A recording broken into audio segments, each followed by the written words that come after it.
अध्यक्ष सुनेत्रा पवारच व्हावं अशी मागणी देखील 30 आमदारांनी केली आहे. तुम्ही समजून घ्या की उपमुख्यमंत्री पद सुद्धा आणि त्या राष्ट्रवादीचे मुख्य पदचे देशाचे प्रमुख हे पवार परिवाराकडेच आणि सुमित्रा काकींकडेच राहावं अशी आमची सुद्धा त्या ठिकाणी इच्छा आहे.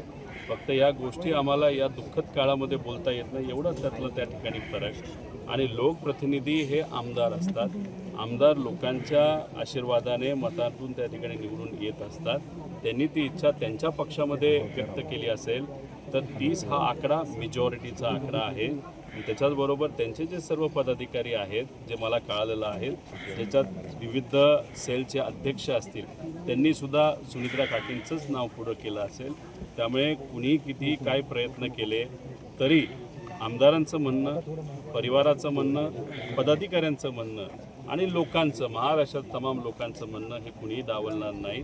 त्यामुळे आम्हाला सुद्धा वाटतंय की काकीच तिथं त्या पक्षातले प्रमुख राहतील.